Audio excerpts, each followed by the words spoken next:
A Sociedade Americana de Cardiologia Preventiva publicou a atualização da sua lista de 10 coisas a saber sobre prevenção de doenças cardiovasculares. Um dos fatores de risco mais citados foi a manutenção de uma dieta inadequada. Pequenas mudanças de hábito na vida dos pacientes é capaz de melhorar substancialmente a saúde e diminuir a mortalidade cardiovascular. Eu vou citar 10 pontos que foram muito enfatizados nessa última atualização como dicas para você. Dica número 1.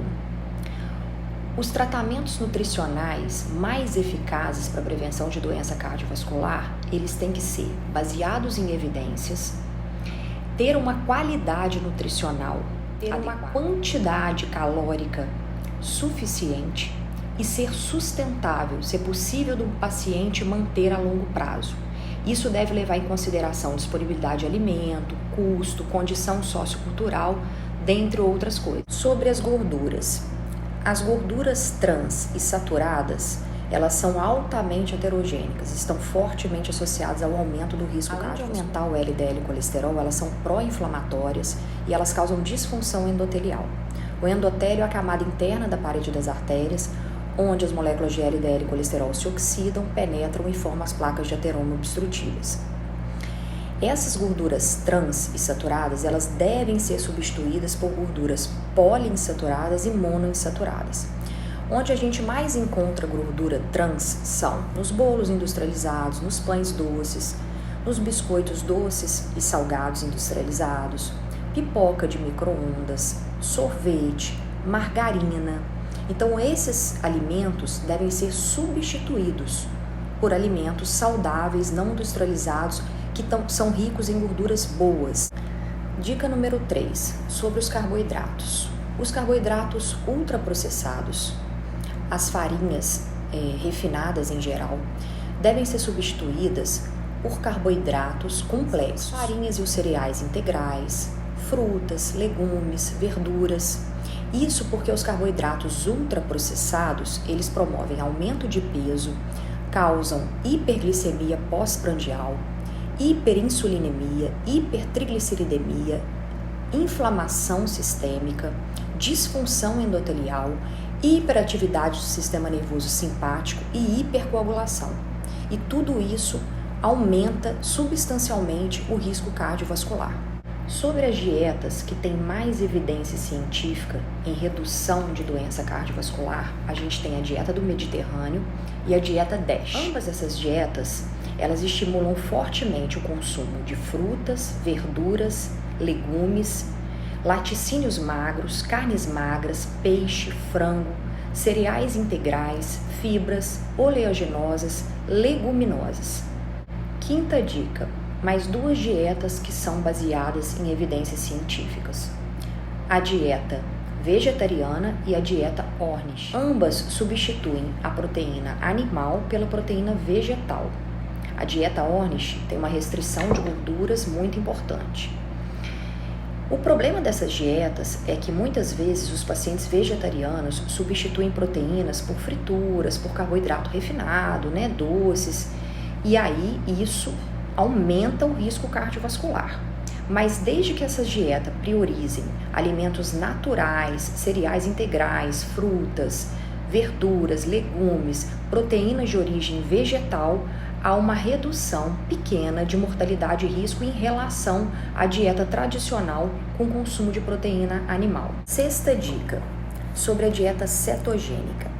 A dieta cetogênica tem uma baixíssima ingestão de carboidrato, geralmente menor do que 50 gramas por dia. E também exclui carboidratos refinados e ultraprocessados, alimentos de alto índice glicêmico e gorduras trans.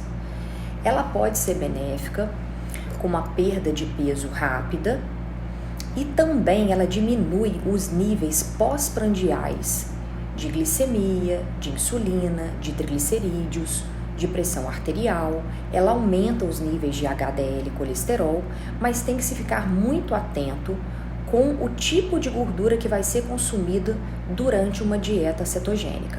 Isso que vai determinar se vai haver redução de risco cardiovascular e de mortalidade.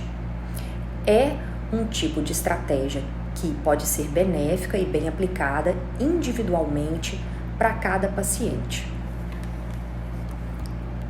Sétima dica, sobre jejum intermitente. A gente sabe que para haver perda de peso é necessário haver restrição calórica. Isso pode ser feito através de uma restrição calórica por um plano alimentar contínuo ou através de jejum intermitente, dietas que mimetizam o jejum ou comer em tempo reduzido, 6 a 10 horas durante o período ativo do dia.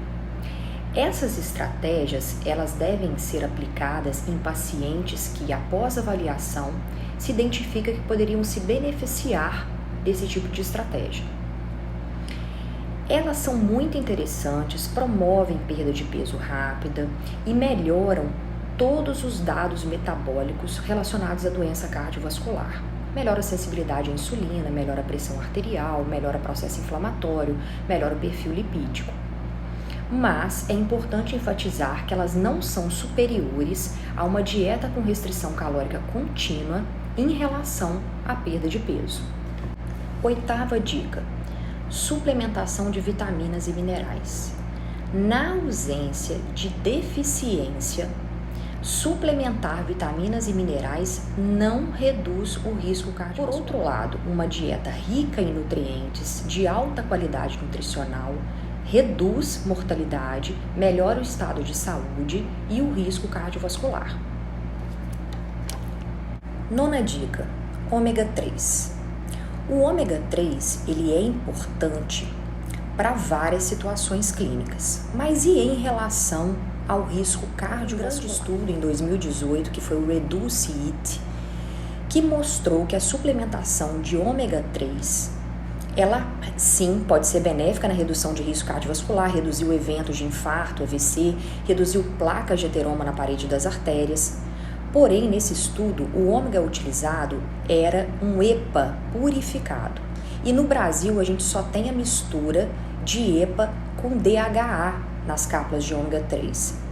Portanto, essa mistura não tem estudos científicos comprovando que sua suplementação reduz risco cardiovascular.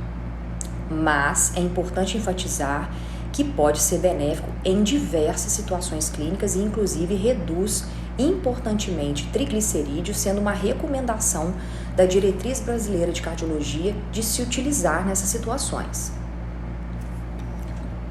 Décima e última dica: adoção de um estilo de vida saudável por completo. Além de uma alimentação adequada, prática de exercício físico, interrupção de tabagismo podem reduzir em até 50% a incidência de doença arterial coronariana obstrutiva, independente dos fatores genéticos.